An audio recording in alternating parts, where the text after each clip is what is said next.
எடுத்துக்கொள்வோம். 2 நாளாகமம் 26 5வது வசனத்துடைய லாஸ்ட் போர்ஷனை வாசிங்க. அவன் கர்த்தரை தேடின நாட்களில் தேவன் அவன் காரியங்களை வாய்க்க செய்தார். தேவனை தேடாமல் காரியம் வாய்க்காது. அப்படி வாய்த்தா அது நிலையாக இருக்காது. அல்லேலூயா. இங்கே நம்ம யாரை குறித்து நம்ம இன்றைக்கு பார்க்க போகிறோன்னா, உசியா ராஜாவை குறித்து நம்ம பார்க்க போகிறோம். கர்த்தரை தேடின நாட்களில் கர்த்தர் காரியங்களை வாய்க்க செய்த தேவன். எத்தனை பேருக்கு காரியம் வாய்க்கணும்? ஏதோ ஒரு பிளானை நம்ம சிந்தனையில் ஓடிக்கினே இருப்போம், இருக்கா இல்லையா? ஏதோ ஒன்றுத்த நம்ம பண்ணி பேசிக்கிட்டே இருப்போம். அந்த காரியத்தை கர்த்தர் வாய்க்க செய்வார். அல்லேலூயா. ஒருவேளை அது முடிஞ்சிச்சின்னு நினைக்காதீங்க. கர்த்தர் அதை துவக்கத்தை தருவார். அது துவக்கம் பெற்று அது ஜெயத்தோடு கர்த்தர் முடிக்க உதவி செய்வார். உசியா ராஜாவை பற்றி நம்ம பார்க்க போகிறோம். 26:1 வாசிங்க.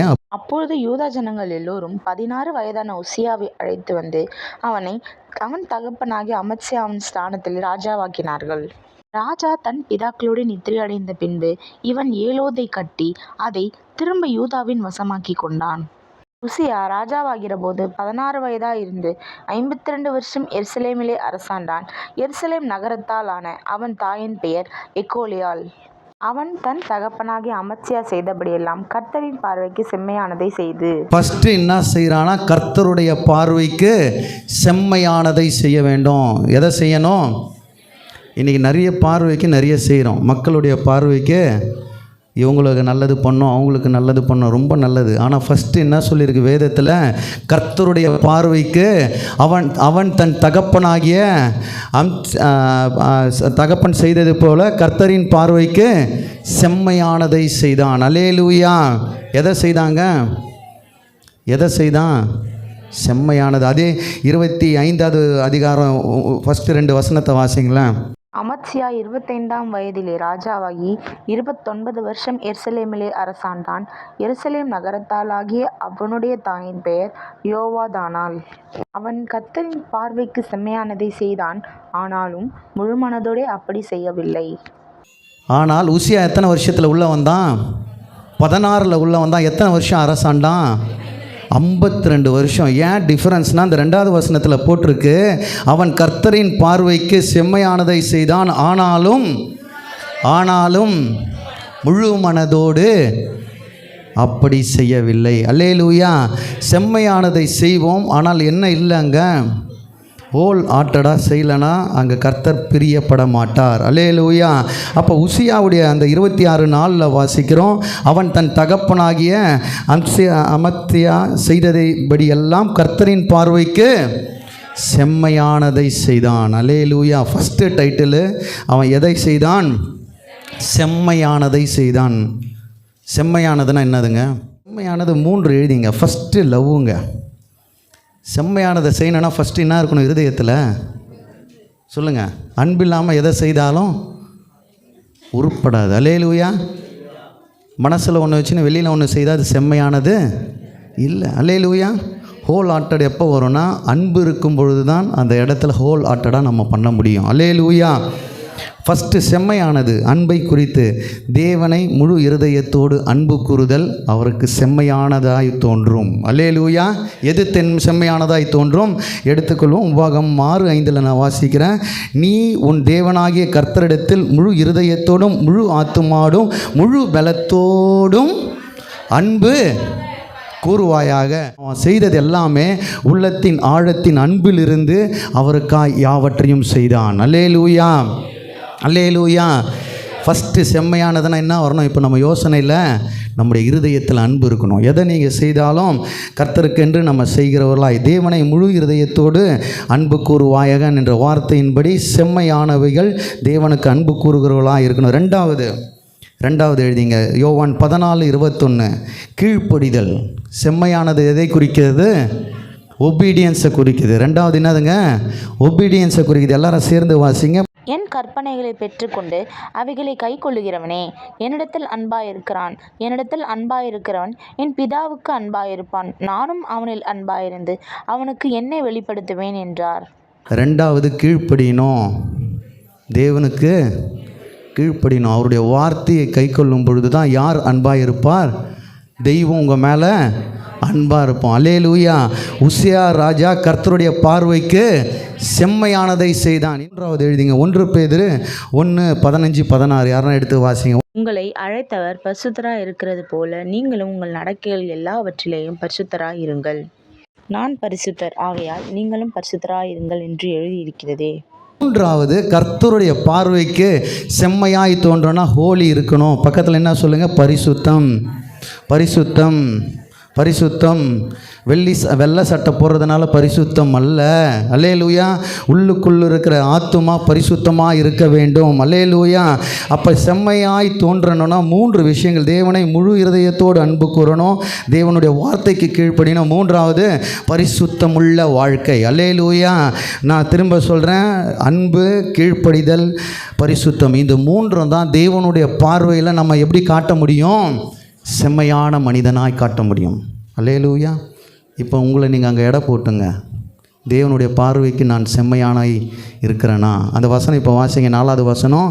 அவன் தன் தகப்பனாகிய அமத்சியா செய்து வந்தபடியெல்லாம் கர்த்தரின் பார்வைக்கு செம்மையானதை செய்து கர்த்தரின் பார்வைக்கு செம்மையானதை செய்தான். அல்லேலூயா. இனிமேல் நம்ம கர்த்தரின் பார்வையில் செம்மையாக இருக்கணும்னா என்ன இருக்கணும்? லவ் இருக்கணும், ஒபீடியன்ஸ் இருக்கணும், ஹோலி இருக்கணும். அல்லேலூயா. அன்பு இருக்கணும். ஃபஸ்ட்டு என்ன இருக்கணும்? உன்னை நேசிப்பதை போல. ஏன்னா 10 கட்டளை இருந்தது, 2ஆக மாற்றிட்டார் அவர். அல்லேலூயா. 2 கட்டளை எல்லாத்தையும் முடிச்சார். ஃபஸ்ட்டு என்னது? அன்பு. அல்லேலூயா. 2வது கீழ்ப்படிதல். 3வது ஹோலி. அல்லேலூயா. பரிசுத்தம். அப்போ 5வது வசனத்தில் வாசிங்க. தேவனுடைய தரிசனங்களில் புத்திமானாயிருந்த சகரியாவின் நாட்களிலே தேவனை தேட மனதிணங்கி இருந்தான். அவன் கர்த்தரை தேடின நாட்களில் தேவன் அவன் காரியங்களை வாய்க்க செய்தார்.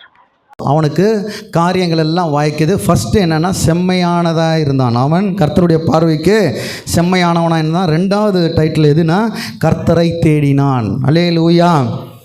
இப்போ சொல்லுங்கள், கர்த்தரை தேடுவதுனா என்னது? தேடுவது நீங்கள் எல்லாரும் சொன்ன மாதிரி ஃபஸ்ட்டு ஜபம். ஜபத்தின் மூலம் அவரை நாம் தேட முடியும். அல்லேலூயா. எடுத்துப்போம். எரேமியா 29:12-13 எல்லாருக்கும் தெரிந்த வசனம். நீங்கள் கூடி வந்து என்னை தொழுது கொண்டு என்னை நோக்கி விண்ணப்பம் பண்ணுவீர்கள், நான் உங்களுக்கு செவி கொடுப்பேன். உங்கள் முழு இருதயத்தோடும் என்னை தேடுவீர்களானால் என்னை தேடுகையில் கண்டுபிடிப்பீர்கள். ஆலயத்தில் தேவனை பார்க்க முடியும். அல்லேலூயா. அதுதானே போட்டிருக்கு, என்னை தேடினீங்கன்னா நீங்கள் பார்ப்பீங்கன்னு சொல்லியிருக்கிறார். அல்லேலூயா. அப்போ ஜபத்தின் மூலம் நம்ம அவரை தேட முடியும். எதன் மூலம் தேட முடியும்? ஜபத்தின் மூலம் தேவனை பார்க்க முடியும். எத்தனை பேர் விசுவாசிக்கிறீங்க? இத்தனை நாள் ஜெபிக்கிறேன், நடக்கலைன்னா அங்கே என்ன இல்லை? ஒருத்தர் சொல்லுங்களேன். இல்லை, அந்த வசனத்திலே போட்டிருக்கு, 2வது வசனத்தில் போட்டிருக்கு, முழு இருதயம் இல்லை. அல்லேலூயா. ஹோல் ஆர்ட்டடாக நாம் அவரை தேடும் பொழுது கண்டிப்பாக தெய்வத்தை நாம் உணர முடியும், தெய்வத்தை நாம் பார்க்க முடியும். அல்லேலூயா. அல்லேலூயா.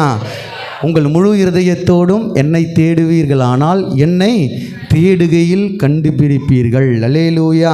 அதனால் கர்த்தரை எதன் மூலம் தேட முடியும்னா ஜபத்தின் மூலம். 2வது யாரோ வார்த்தை சொன்னீங்க, யோவான் 1:1. ஆதியிலே வார்த்தை இருந்தது, அந்த வார்த்தை தேவனிடத்தில் இருந்தது, அந்த வார்த்தை தேவனாய் இருந்தது. அல்லேலூயா.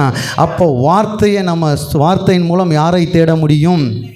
கர்த்தரை தேட முடியும். பாதைக்கு கால்களுக்கு தீபமும் பாதைக்கு வெளிச்சமுமாக இருக்குதுன்னு சங்கீதக்காரன் 119 சொல்லியிருக்கிறான். அப்போ எதை மூலம் நம்ம கர்த்தரை தேட முடியும்? 2வது தேவனுடைய வார்த்தை. தினம்தோறும் வார்த்தையை படிக்க, ஒருவேளை படிக்க தெரியலனா இன்றைக்கி மொபைலில் ஆடியோ பைபிள்லாம் வந்திருக்கு. அல்லேலூயா. போட்டுட்டு நம்ம கேட்கலாம். அப்படி படிக்க முடிந்தவரெலாம் என்ன பண்ணணும்? ஒருத்தர் தான் சொன்னீங்க, அப்போது படிக்கணும். அல்லேலூயா. உசியா ராஜா கர்த்தரை தேடின நாட்கள் எல்லாம் கர்த்தர் அவன் காரியங்களை வாய்க்க செய்தவர். அல்லேலூயா. அப்போ வார்த்தையின் மூலம் யாரை தேட முடியும்? தெய்வத்தை தேட. மூன்றாவது அதே டைட்டில் தான். 3வது ஏன் எனக்கு இது சுற்றி அடிக்குதுன்னு தெரில. 3வதும் கர்த்தர் சொல்கிறார். எபிரேயர் 12:14 வாசிக்கிறோம். அவரோடும் சமாதானமாக இருக்கவும் பரிசுத்தமுள்ளவர்களாக இருக்கவும் நாடுங்கள், பரிசுத்தமில்லாமல் ஒருவனும் கர்த்தரை தரிசிப்பதில்லை. அப்போ 3வது பரிசுத்தத்தை குறித்து பார்க்கிறோம். எபிரேயர் 12:14 யாவரோடும் சமாதானமாக இருக்கவும் பரிசுத்தம் உள்ளவராக இருக்கவும் நாடுங்கள், பரிசுத்தம் இல்லாமல் ஒருவரும் தேவனை. இங்கேருந்து ஓடுறோம் நிறைய இடத்துக்கு. இங்கே போனால் ஆண்டவரை பார்க்கலாம், அங்கே போனால் ஆண்டவரை பார்க்கலாம். இருதயம் பரிசுத்தமாக இருந்தால் அவர் உங்களுக்கு தென்படுவார். அல்லேலூயா. அவர் என்ன போட்டிருக்கார்? பரிசுத்தம் இல்லாமல் ஒருவனும் தேவனை தரிசிப்பதில்லை. அல்லேலூயா. அப்போது உசியா 2 விஷயங்களை பண்ணான். ஒன்று, அவருடைய கர்த்தருடைய பார்வைக்கு செம்மையானதை செய்தான். 2வது, கர்த்தரை தேடின நாட்கள் எல்லாம் காரியம் வாய்க்க செய்தார். அல்லேலூயா. அவனுடைய ஆசீர்வாதங்களை நான் டக்குன்னு சொல்லிடுறேன், நீங்கள் பார்த்துங்க. 6வது வசனம் வாசிங்க. அவன் புறப்பட்டு போய் பெலிஸ்தரோடு யுத்தம் பண்ணி காத்தின் அலங்கத்தையும் யப்பேனேயின் அலங்கத்தையும் அஸ்தோத்தின் அலங்கத்தையும் இடித்து போட்டு அஸ்தோத் நாட்டிலும் பெலிஸ்தருக்குள்ளும் பட்டணங்களை கட்டினான். எப்பனா செம்மையானதை அவர் பார்வைக்கு செய்தான், கர்த்தரை தேடினான். அல்லேலூயா. அவன் எல்லாத்தையும் கட்டுறான். எப்போ கட்டி முடிக்கிறானா? தேவனுடைய பார்வைக்கு செம்மையானதுன்னு அவரை தேடும் பொழுது கர்த்தர் எல்லாவற்றையும் செய்கிறார். 5வது வசனம் வாசிங்க. 8வது வசனம். அம்மோனியர் உசியாவுக்கு காணிக்கைகளை கொடுத்தார்கள். அவனுடைய கீர்த்தி எகிப்தின் எல்லை மட்டும் எட்டினது. அவன் மிகவும் பலம் கொண்டான். இன்றைக்கி பலன் இல்லாமல் இருக்கலாம், இன்றைக்கி வசதி இல்லாமல் இருக்கலாம், இன்றைக்கி தாழ்த்தப்பட்டு இருக்கலாம். கர்த்தரை தேடும் பொழுது கர்த்தர் உசியாவை பலப்படுத்தினார், ராஜ்யங்களை அவனை வைத்து கட்டினார். அந்த வசனம் ஃபுல்லாக வாசிக்கும் பொழுது அவனுக்கு எல்லாவற்றையும் கொடுக்குறார். அவன் பலனற்று இருந்தான், பலன் கொண்டான். ஃபஸ்ட்டு கட்டி முடிக்கிறான். அதுக்கு அடுத்தது பார்த்திங்கன்னா 10வதுலாம் வாசிங்கன்னா ஆடு மாடு வயல் எல்லாத்துலேயும் அவன் தான் டாப்பில் இருக்கிறான். அல்லேலூயா. ஏன்னா கர்த்தரை தேடின நாட்களில் கர்த்தர் காரியங்களை வாய்க்க செய்தார். அல்லேலூயா. அப்படியே 18வது வசனம் வாசிங்க. கோபுரங்கள் மேலும் அலங்க கோடிகள் மேலும் நின்று அம்புகளையும் பெரிய கற்களையும் பிரயோகிக்கிறதற்கு நிபுணரான தொழிலாளிகள் கற்பித்த மந்திரங்களையும் அவன் எருசலேமில் உண்டாக்கினான். அப்படியே அவன் கீர்த்தி வெகு தூரம் பரம்பிற்று. அவன் பலப்படும் மட்டும் ஆச்சரியமாய் அவனுக்கு அனுகூலம் உண்டாயிற்று. அனுகூலமான காலம் வரும். எத்தனை பேர் விசுவாசிக்கிறீங்க? உங்கள் கீர்த்தி ஊரெல்லாம் பரவும். இவங்களை கர்த்தர் இப்படி ஆசீர்வதித்து இருக்கிறாரு. இந்த குடும்பம் எப்படி விழுந்து போயிருந்தது, கர்த்தர் இந்த குடும்பத்தை கட்டியிருக்கிறார். கர்த்தர் அனுகூலம் பண்ணுகிறவர். உசியா ராஜாவை அனுகூலம் பண்ணினார். அல்லேலூயா. அங்கே என்ன பண்ணியிருக்கு? அனுகூலம் உண்டாயிற்று. எப்போங்க? கர்த்தரை தேடின நாட்கள். செம்மையான பார்வைக்கு இருந்தான். அல்லேலூயா. உன்னுடைய கீர்த்தி வெகு தூரம் பரவிட்டு, கிட்ட தூரம்லாம் இல்லைங்க, வெகு தூரம். நல்ல செய்தி எப்பவுமே தூரமாக போகாது, கெட்ட செய்தி இன்னைக்கு மதியானமே போயிடும். உண்மையா இல்லையா? நீங்கள் செய்த தப்பு அடுத்த அரை மணி நேரத்தில் உலகத்தில் எல்லா இடத்துலையும் பேசும் பொருளாக. ஆனால் நீங்கள் நல்லது செய்தீங்கன்னா கொஞ்சம் நாள் எடுக்கும். அல்லேலூயா. அவனுடைய அங்கே என்ன போட்டிருக்கு? அவன் கீர்த்தி வெகு தூரம் பரம்பிட்டு அவன் பலப்படும் மட்டும் ஆச்சரியமாய் அவனுக்கு அனுகூலமான காரியங்கள். நான் விசுவாசிக்கிறேன், உங்கள் குடும்பத்தில் அனுகூலமான காரியங்களை கர்த்தர் உருவாக்குவார். அல்லேலூயா. அனுகூலம்னா கை கூடி வரும். பக்கத்தில் தட்டி சொல்லுங்கள், எல்லாம் கை கூடி வரும், எல்லாமே கை கூடி வரும். இது வரைக்கும் இழந்ததை கர்த்தர் கை கூடி வர செய்வார். அல்லேலூயா. ஆனால் நீ கர்த்தரை தேடணும். ஒரு நாள் அல்ல, 7 நாளும் தேடணும். 7வது நாள் எங்கே வந்து நிற்கணும்? எரிகோவை சுற்றி வரும்போது என்ன கட்டளைங்க? 6 நாள் பக்கத்தில் பேசாது. ஏன் பேச வேணான்னாரு? நான் நினைக்கிறேன் பேசினா பிரச்சனை வந்துட்டுருக்கோம். இந்த ஆள் பைத்தியக்காரன் சும்மா சுற்றி வர சொல்கிறான், நம்ம வேற சுற்றி கால் வலிக்குதுன்னு. 6 நாள் கட்டளைனாது பேசாத. 7வது நாள் ஆர்ப்பரியுங்கள். அல்லேலூயா. எரிகோ மதில் உடைந்தது. அல்லேலூயா. நான் விசுவாசிக்கிறேன், 6 நாள் குடும்பத்தோடு உங்கள் வீடோடு நல்லா ஜெபம் பண்ணுங்க. 7வது நாள் இங்கே வந்து ஆர்ப்பரிங்க. கர்த்தர் காரியங்களை வாய்க்க பண்ணுவார். அல்லேலூயா. கட்டுக்களை கர்த்தர் உடைப்பார். உசியா ராஜா கட்டினான், பலப்பட்டான், அனுகூலமாய் காரியங்களை அவனுக்கு கர்த்தர் வாய்க்க செய்த தேவன் உங்களுக்கும் எனக்கும் வாய்க்க செய்வார். அல்லேலூயா. அல்லேலூயா. உசியா ராஜாவை நம்ம பார்த்தோம். அவன் 2 விஷயங்களை செய்தான். ஆனால் ஒரே ஒரு விஷயத்தை சொல்லி நான் முடிச்சிடுறேன். ஆரம்பம் நல்லா இருக்குது, ஆனால் முடிவு சிலருக்கு சொல்லுங்களேன்.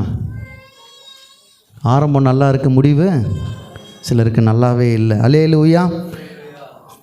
தோல்வி மனிதனை கெடுக்காது, வெற்றி மனிதனை கெடுக்கும். உண்மையா இல்லையா? எந்த தோல்வியும் மனிதனை கெடுக்காது, ஆனால் ஒரு வெற்றி மனிதனை கெடுத்து விடும். ஒரு பெரிய ஷிப் இருக்குது, நல்லா ரொம்ப தூரம் போயின்னே இருக்குது. ஆனால் அதில் ஒரு சின்ன ஒரு ஓட்டை விழுந்துச்சுன்னா என்ன ஆகிடும்? ஃபஸ்ட்டு தெரியாது, கொஞ்சம் கொஞ்சமாக தான் தண்ணி உள்ளே வரும். ஒரு நாள் அந்த ஷிப் என்ன ஆகிடும்? அந்த போட்டு முழுங்கிடும். அல்லேலூயா. அவனுடைய வாழ்க்கையில் எல்லாமே நல்லா போச்சு. அவங்க தகப்பனை விட அதிக ஆண்டு ஆளுகை செய்தான். அவங்க அப்பா செய்த அதை எல்லாத்தையும் செய்து முடித்தான். அவன் அந்த வசனம், அந்த 2 அதிகாரம் வாசிச்சிங்கன்னா அவ்வளோ பெருமையாக இருக்கும். உசியாவை வச்சு அவ்வளோ விஷயத்த பண்ணியிருப்பார். ஏன்னா அவன் செம்மையாக கர்த்தருடைய பார்வைக்கு செம்மையான காரியங்கள் முழு இருதயத்தோடு, அன்போடு, கீழ்ப்படிதலோடு, பரிசுத்தத்தோடு எல்லா விஷயத்தையும் பண்ணுறான். ஆனால் ஒரே ஒரு ஓட்டை விழுந்துருது, மேட்டுமை என்ற ஒரு ஓட்டை. அல்லேலூயா. நம்ம வாழ்க்கையில் எல்லாமே இருக்கலாம், ஆனால் அந்த பெருமையோ மேட்டுமையோ ஒரு சின்ன ஓட்டை வரும் பொழுது அந்த காரியங்கள் எல்லாம் அங்கே தலைகீழாய் மாற்றப்படுகிறது. அல்லேலூயா. அவனுடைய முடிவு ரொம்ப கஷ்டமான ஒரு முடிவாய் மாற்றுகிறார். அல்லேலூயா. அந்த வசனத்தில் வாசிக்கும்போது 138 சங்கீதம் 6வது வசனம் வாசிக்கிறோம். கர்த்தர் உயர்ந்தவராக இருந்தும் தாழ்மையுள்ளவனை நோக்கி பார்க்கிறார், மேட்டுமையானவர்களை தூரத்திலிருந்து அறிகிறார்.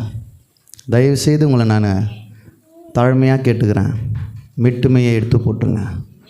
பெருமை நமக்குள்ளே இருக்கவே இருக்கக்கூடாது. 2 பேரை தட்டி சொல்லுங்கள், பெருமை பாராட்டாத. நம்மகிட்ட பெருமை பாராட்டன்னு ஒன்றுமே இல்லை. அல்லேலூயா, அல்லேலூயா. நம்மோட கீழே இருக்கிறவங்க இப்படி பாருங்களேன், எல்லாரும் நம்மோட கீழே இருக்கிறவங்கள பார்த்தா நம்மளுக்கு பெருமை வரும். உண்மையா இல்லையா? வசதிலையும் வாய்ப்புலேயும் பொருளாதாரத்துலையும் கீழே இருக்கிறவங்கள பார்த்தா நம்மளுக்கு என்ன வரும்? பெருமை வரும். பைக்கில் போகிறோம், சைக்கிளில் பார்த்தா மேலே இருக்கிறவனை பார்த்தா பொறாமை வரும். உண்மையா இல்லையா? நம்ம அதை அடைய முடியலன்னு. அல்லேலூயா. கர்த்தர் 2த்தையுமே வெறுக்கிறார். மேட்டுமையான கண் நமக்கு இருக்கக்கூடாது. எல்லாமே கர்த்தர் கொடுத்தது. எத்தனை பேர் விசுவாசிக்கிறீங்க? என்னுடைய ஞானமோ, என்னுடைய அறிவோ, என்னுடைய படிப்போ எங்களை உயர்த்தலை, கர்த்தர் கொடுத்தது. யோபா தான் சொல்ல, கர்த்தர் கொடுத்தா கர்த்தர் எடுத்தார், கர்த்தருடைய நாமத்திற்கு ஸ்தோத்திரம். அல்லேலூயா. இருக்கும்பொழுது கர்த்தர் ஆசீர்வதிப்பார், இல்லாத பொழுதும் கைவிட மாட்டார். அல்லேலூயா. அவர் தொடர்ந்து உயர்த்துகிற தேவன். அல்லேலூயா. தேவன் உயர்த்தும் மனிதனை மேட்டிமை வீழப்பண்ணும். வேதத்தில் நிறைய பேரை நான் சொல்ல முடியும். ஆசா ராஜா எடுத்துங்க, அப்படியே 1 நாளாகமில் பார்த்தீங்கன்னா, ஆசா 2 அதிகாரம் முன்னாடி பார்த்தீங்கன்னா, ஆசாவுக்கும் கர்த்தர் எல்லாத்தையும் பண்ணுறாரு.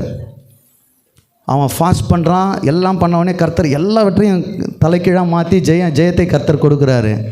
ஆனால் சோதனை வரும்போது யார்கிட்ட போகிறான்? ஞான திருஷ்டிக்காரங்கிட்ட போகிறான். அல்லேலூயா. உடலில் பலவீனம் வந்தோன்னு யார்கிட்ட போகிறான்? கர்த்தரை தேடல, யாரை தேடினா? மனுஷனை தேடுறான். அல்லேலூயா. நம்முடைய நெருக்கமான காரியங்களில், நெருக்கமான நேரத்தில் யாரை தேடணும்? அல்லேலூயா. ஆனால் உசியா ராஜா சின்ன காரியத்தில் மேட்டுமை அடைந்தான். அந்த 16வது வசனத்தை வாசித்து நம்ம முடிப்போம். அவன் பலப்பட்ட போது தனக்கு கேடுண்டாகும் மட்டும் அவனுடைய மனமேட்டிமையாகி தன் தேவனாகிய கர்த்தருக்கு விரோதமாக மீறுதல் செய்து தூபபீடத்தில் தூபம் காட்டு கர்த்தருக்கு ஆலயத்துக்குள் பிரவேசித்தான். என்ன போட்டிருக்கு? அவன் பலப்பட்ட பொழுது தனக்கு கேடுண்டாகும் மட்டும் அவன் மனம் மேட்டிமையாகி. சிலர் பந்தாவே பேசின்னு இருப்பானுங்க, அவங்கள நம்ம என்ன பண்ணுவோம்? ஓரம் வச்சிருவோம். அதே தான் இங்கே அவர் சொல்கிறார், தாழ்மையுள்ளவனுக்கு அவர் பக்கத்தில் இருக்கிறார், மேட்டுமையானவர்களை தூரத்திலிருந்து அறிந்திருக்கிறார். யாரும், நான் இன்றைக்கி சொல்கிறேங்க, உங்களுக்கு விரோதமாய் போராடுறவங்ககிட்ட போராடாதீங்க. அல்லேலூயா. அவருடைய கரத்தில் ஒப்படைங்க. அல்லேலூயா. உங்களுக்கு குழி பறிக்கிறாங்களா, அவருடைய கரத்தில் ஒப்படைங்க. அல்லேலூயா. கர்த்தருடைய பார்வையில் செம்மையானதை செய்யுங்க, கர்த்தரை தேடுங்க. அல்லேலூயா. கர்த்தர் காரியங்களை மாற்றுவார். எத்தனையோ பேர் சொல்கிறாங்க, ஆலயத்துக்குள்ளே யாரும் தூபம் காட்டக்கூடாது. பழைய ஏற்பாட்டில் ஆசாரியர் இல்லாமல் யாரும் தூபம் காட்டக்கூடாது. ஆனால் இவன் என்ன சொல்கிறான்? இப்போ தான் இவர் வல்லமை ஆகிட்டாரு, பவர்ஃபுல்லாக ஆகிட்டாரு, நான் தான் எல்லாத்தையும் கட்டினேன், நான் விளைச்சிட்டேன், எனக்கு எல்லாமே அனுகூலம்னு வந்த பிறகு என்ன ஆகிடுச்சு? எல்லாத்தையும் நானும் செய்வேன். அல்லேலூயா. நெத்தியில் போட்டார். எதில் போட்டார்? அல்லேலூயா. நான் சொல்கிறேங்க, விரோதமாய் உருவாக்கப்படுகிற ஆயுதங்களை கர்த்தர் அழிப்பார். கர்த்தருடைய பார்வைக்கு நீங்கள் செம்மையானவர்களாக இருந்தால், கர்த்தரை நீங்கள் உண்மையாய் தேடினால், உங்களுக்கு முன்பாக சத்துரு அழியறதை நீங்கள் பார்ப்பீங்க. அல்லேலூயா. அவன் ராஜா தான், ஸ்டில் ராஜா தான். அந்த வசனங்களில் 21 பார்க்கும்போது 2வது வசனம், கர்த்தருடைய ஆலயத்திற்கு புறம்பாக்கப்பட்டிருந்ததினால் ஒரு தனித்த வீட்டிலே குஷ்டரோகியாய் வாசம் பண்ணினான். பழைய ஏற்பாட்டில் ஒரு குஷ்டரோகி தேசத்திற்குள்ளே அனுமதிக்க மாட்டாங்க, ஊரை விட்டு ஒதுக்கி வச்சிருவாங்க. ஆனால் இவன் ராஜா தான், யாரையுமே பார்க்க முடியாது. ஆலயத்திற்கு போக இருக்கிற வரைக்கும் தனிமையில் இருந்தே செத்து போயிட்டான். அல்லேலூயா. அங்கே அப்படி தான் முடியும். அந்த 22 வாசிங்க. 21. ராஜாவாகிய உசியா தன் மரண நாள் மட்டும் குஷ்டரோகியாய் இருந்து கர்த்தருடைய ஆலயத்துக்கு புறம்பாக்கப்பட்டபடியினால் ஒரு தனித்த வீட்டிலே குஷ்டரோகியாய் வாசம் பண்ணினான். அவன் குமாரனாய யோதாம் ராஜாவின் அரண்மனை விசாரிப்புக்காரனாயிருந்து தேசத்தின் ஜனங்களின் நியாயம் விசாரித்தான். உசியாவின் ஆதியோடு அந்த நடபடியான மற்ற வர்த்தமானங்களை ஆமோத்சின் குமாரனாகிய ஏசாயா என்னும் தீர்க்கதரிசி எழுதினான். அவன் கடைசி வரைக்கும் ராஜாவுடைய கண்ட்ரோல் எதுவுமே இல்லை. அல்லேலூயா. கிட்ட இருந்தது எல்லாமே போயிடுச்சு. பார்க்கவும் முடியல, அனுபவிக்கவும் முடியல. ஏன்னா ஒரே ஒரு விஷயம். எதனால் அவன் பலப்பட்ட பொழுது தனக்கு கேடு உண்டாகும் மட்டும் அவன் மனம் மேட்டிமையாகி. ஆனால் இன்றைக்கும் அந்த மேட்டிமையிலே அவன் யாரை செம்மையாக தான் இருக்கிறான்னு நினைக்கிறான், தேவனை தேடுறான், எல்லாமே பண்ணுறான். ஆனால் உள்ளத்தில் என்ன இருக்குது? மேட்டுமையான எண்ணம். அல்லேலூயா. அவனுடைய வாழ்க்கையை தலைக்கீழாய் கவுத்துது. ஆசாவுக்கும் அதே தான். மேட்டுமையான காரியங்கள், பெருமையான காரியங்கள், கர்த்தரை தேடாமல் இருக்கிற காரியங்கள். அல்லேலூயா.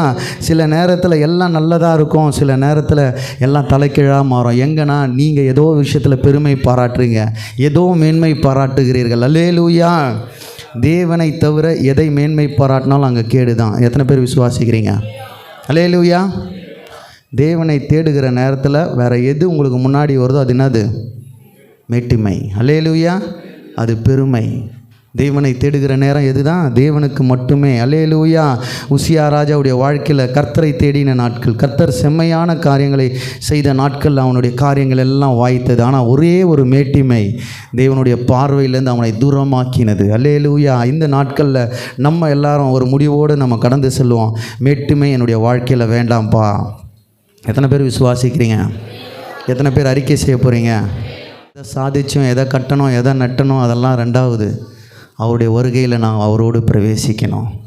இந்த பூலோக வாழ்க்கையில் என்னுடைய பாவங்களை மன்னித்து, என்னுடைய மீறுதல்களை மன்னித்து, என்னை அரவணைத்த தெய்வத்தை நோக்கி எல்லாரும் எழுந்து நின்று அறிக்கையோடு இந்த ஆராதனை நம்ம முடிவு செய்வோம்.